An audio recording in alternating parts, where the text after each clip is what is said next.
ഭീകരന്മാരും ഭീകരതയും മുസ്ലിങ്ങളുടെ തലയിൽ കെട്ടിവെക്കുന്ന രീതിക്ക് മാറ്റം വരുത്താൻ ഒരുങ്ങുകയാണ് ഇപ്പോൾ പാകിസ്ഥാൻ.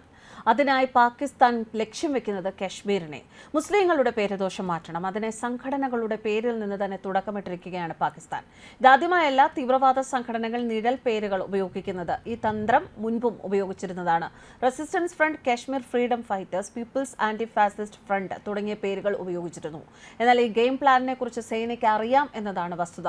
ആശയക്കുഴപ്പം സൃഷ്ടിക്കുക, തെറ്റിദ്ധരിപ്പിക്കുന്ന അന്വേഷണത്തിലേക്ക് നയിക്കുക, അത് തന്നെയാണ് ഈ നിഴൽ തന്ത്രത്തിന്റെ പ്രധാനപ്പെട്ട കാരണം. മറ്റൊരു പ്രധാന ഘടകം ഭീകര ആക്രമണത്തിന് തദ്ദേശീയമായ ഒരു ടച്ച് വരുത്താനുള്ള ശ്രമമാണ് എന്നും വിദഗ്ധർ വിശ്വസിക്കുന്നു. കാശ്മീർ ടൈഗേഴ്സ് എന്ന പേര് ഉപയോഗിക്കുന്നതിലൂടെ പ്രാദേശിക തീവ്രവാദികളാണ് കാശ്മീരിലെ ആക്രമണങ്ങൾക്ക് പിന്നിൽ എന്ന പ്രതീതി സൃഷ്ടിക്കാൻ സാധിക്കും. നമുക്കറിയാം, ജമ്മു കാശ്മീരിനെ വീണ്ടും ഭീകരരുടെ താവളമാക്കി മാറ്റാനുള്ള കുതന്ത്രങ്ങൾ Pakistan മെനഞ്ഞുകൊണ്ടിരിക്കുകയാണ്.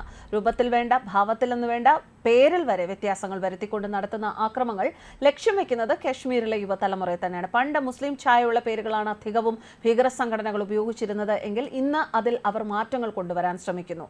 The resistance front, Kashmir tigers, united liberation front, Jammu Kashmir freedom fighters എന്നിങ്ങനെ പുതിയ പേരുകൾ ഭീകര സംഘടനകൾ ഉപയോഗിക്കാൻ ആരംഭിച്ചിരിക്കുകയാണ്. ഈ മനംമാറ്റത്തിന് പിന്നിൽ എന്താണ്? ആരാണ് കാശ്മീർ ടൈഗേഴ്സ്? ജെയ്ഷെ മുഹമ്മദ്, അള്ളാ ടൈഗേഴ്സ്, ഹിസ്ബുൾ മുജാഹിദ്ദീൻ എന്നീ പേരുകൾ വേണ്ട എന്ന് വെക്കുന്നതിലൂടെ ഇസ്ലാമിക ഭീകരത എന്ന പേരുദോഷം മാറ്റുക എന്നത് തന്നെയാണ് ഈ സംഘടനകളുടെ ലക്ഷ്യം. ഇതിലൂടെ പ്രാദേശിക പിന്തുണയും ജനങ്ങളുടെ സഹകരണവും ഉറപ്പാക്കുക എന്ന ലക്ഷ്യവുമുണ്ട്. നേരത്തെ പല ആക്രമണങ്ങളുടെയും ഉത്തരവാദിത്വം ജെയ്ഷെ മുഹമ്മദും ഹിസ്ബുൾ മുജാഹിദ്ദീനുമാണ് ഏറ്റെടുത്തിരുന്നത് എങ്കിൽ പിന്നീട് അത് ദ റെസിസ്റ്റൻസ് ഫ്രണ്ടായി മാറി.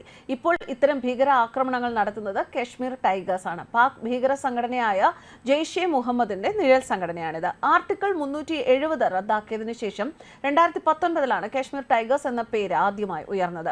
2021 ഡിസംബറിൽ ശ്രീനഗറിന്റെ പ്രാന്തപ്രദേശത്ത് പോലീസിനെതിരെ പതിയിരുന്ന ആക്രമണം നടത്തിയതിന്റെ ഉത്തരവാദിത്തം സംഘടന ഏറ്റെടുത്തു. ഇത് 3 ഉദ്യോഗസ്ഥരുടെ മരണത്തിന് കാരണമായിരുന്നു.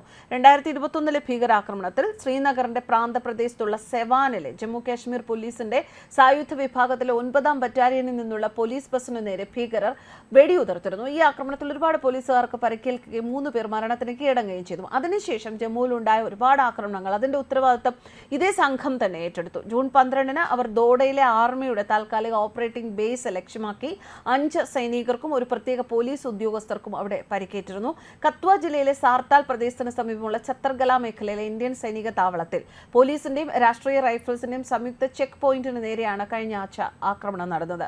ഭീകരർ ഗ്രനേഡും എറിഞ്ഞതായും കൂടുതൽ പരിക്കുകൾ ഉണ്ടായതായും റിപ്പോർട്ടുകളിൽ പറയുന്നു. കത്വ ജില്ലയിലെ വിദൂര പ്രദേശമായ മച്ചേദി പ്രദേശത്ത് ജൂലൈ 9 കാശ്മീർ കടുവകൾ നടത്തിയ ആക്രമണത്തോടെ ഈ ആക്രമണം തുടർന്നു. കത്വ പട്ടണത്തിൽ നിന്ന് ഏകദേശം 150 കിലോമീറ്റർ അകലെ ലോഹായ് മൽഹാറിലെ ബദ്നോട്ട ഗ്രാമത്തിന് സമീപം തിങ്കളാഴ്ച ഉച്ചകഴിഞ്ഞ് 3:30 ഭീകരർ സൈനിക ട്രക്കിനെ ലക്ഷ്യമിട്ടത്. ആക്രമണത്തിൽ കൊല്ലപ്പെട്ട 5 ഉദ്യോഗസ്ഥരും ഒരു ജൂനിയർ കമ്മീഷൻഡ് ഓഫീസറും ഉൾപ്പെടുന്നു. മറ്റ് 5 സൈനികർക്ക് പരിക്കേറ്റ് ആശുപത്രിയിൽ പ്രവേശിപ്പിച്ചു. ന്യൂസ് ഡെസ്ക് കർമ്മ ന്യൂസ്.